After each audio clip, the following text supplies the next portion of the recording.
शरीर का मोह मत करो, यह तो माटी है, माटी में मिल जाएगा। अमर तो आत्मा है जो परमात्मा में मिल जाएगी।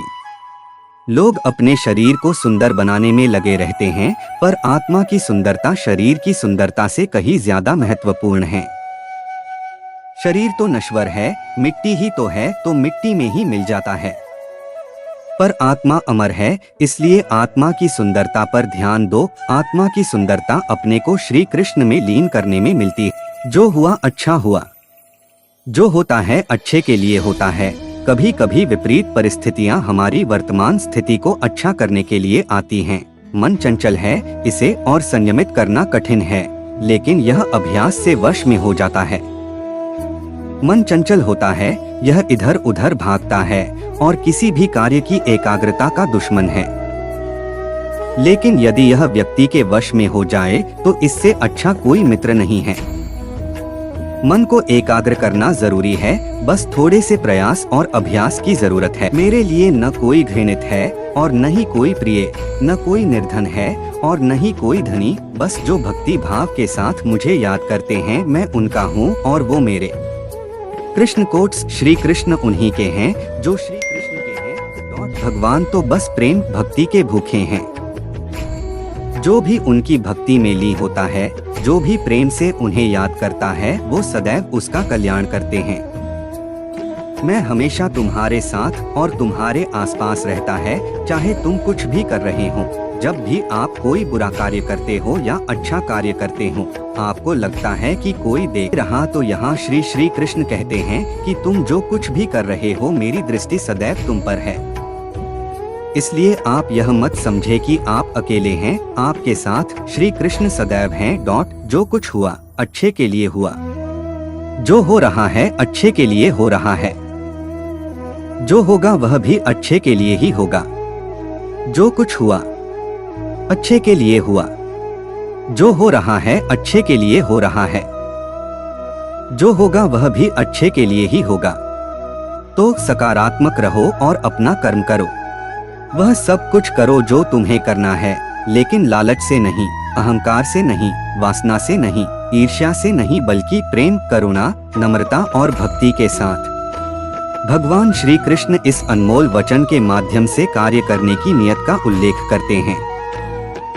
जब किसी भी कार्य करने में अगर लालच होगा, बेईमानी होगी, जलन होगी, तो वो काम न तो सही होगा और न ही उसके परिणाम फलदायी होंगे। और इसके अतिरिक्त जिस कार्य को हम पूरे मन से प्रेम पूर्वक करेंगे, तो वो न सिर्फ हमारे लिए बल्कि समाज के लिए भी हितप्रद होगा।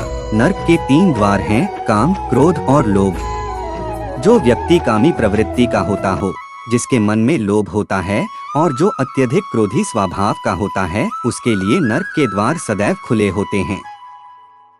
अर्थात ऐसे व्यक्ति को तो सिर्फ नरक में ही जगह मिलती है। मैं ही सृष्टि का आदि, मध्य और अंत हूँ। भगवान श्री कृष्ण ही इस सृष्टि के पालनहार है। वही इस संसार की शुरुआत थे, वही मध्य और वही अंत होंगे। जो आप जो चाहते हैं उसके लिए नहीं लड़ते हैं, तो जो खोया उसके लिए मत रो। मनुष्य सब कुछ चाहता है, पर सब कुछ उसे नहीं मिल सकता। आपको जो नहीं मिला उसके लिए पश्चाताप मत करो, और जो आपसे खो गया, जो आपसे अलग हो गया, उसके लिए निराश भी मत हो। मैं सभी प्राणियों के हृदय में स्थित आत्मा हूँ। मैं सभी प्राणियों का आदि, मध्य और अंत भी हूँ। हर व्यक्ति श्री कृष्ण से जुड़ा है और श्री कृष्ण हर व्यक्ति से जुड़े हैं। सुख या दर्द का अनुभव करें। ये अनुभव क्षणभंगुर हैं, वे आते हैं और जाते हैं। उन्हें धैर्य पूर्वक सहन करें। समय एक सा नहीं रहता। आज दुख है तो कल सुख भी आएंगे, और सुख के बाद दुख भी आना स्वाभाविक है। आपको पूरे धैर्य और श्री कृष्ण पर विश्वास के साथ अपना जीवन निर्वाह करना चाहिए। सत्य कभी नष्ट नहीं हो सकता। अच्छा करने से नहीं डरना चाहिए। लोग अक्सर सच कहने से बचते हैं या डरते हैं, पर सत्य कभी छुप नहीं सकता और न ही कभी मिट सकता है। कितना भी छुपा ले, पर सच तो उजागर हो ही जाएगा। अपने अनिवार्य कर्तव्य का पालन करें, क्योंकि क्रिया वास्तव में निष्क्रियता से बेहतर है। मनुष्य ही एक ऐसा प्राणी है जो कर्म करता है। इसलिए कर्म करना प्रत्येक व्यक्ति का धर्म भी है। कर्म कार्य करने वाला व्यक्ति है कर्मवीर कहलाता है। इसलिए कार्य करते रहना खाली बैठे रहने से हमेशा बेहतर होता है। जहाँ भी सभी मनुष्यों के स्वामी कृष्ण हैं और जहाँ अर्जुन सर्वोच्च धनुर्धर हैं, वहाँ भी निश्चित रूप से ऐश्वर्य, विजय, असाधारण शक्ति और नैतिकता होगी।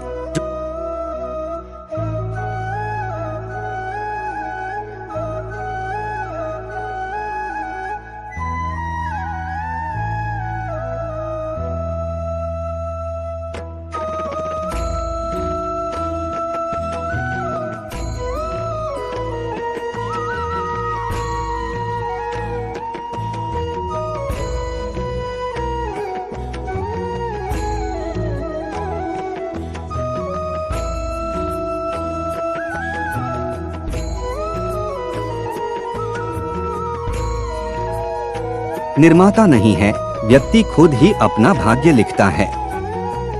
आप जैसा बीज बोएंगे, आप वैसी ही फसल ही काटेंगे। आप जैसा कर्म करेंगे, आपको वैसे है परिणाम मिलेंगे। यदि विद्यार्थी मन लगाकर पढ़ाई करेंगे तो परीक्षा में सफल होंगे। इसलिए हर व्यक्ति का भाग्य तभी बदलेगा जब वो ऐसे कर्म करेगा। पृथ्वी, जल, अग्नि, वायु, आकाश, मन, बुद्धि और अहंकार, ये मेरी प्रकृति के 8 विभाग हैं। जो कुछ भी है वो वर्तमान में है, जो बीत गया है वो नहीं आएगा, और जो आने वाला है उसकी चिंता नहीं बल्कि खुले हाथों से इसका स्वागत करें।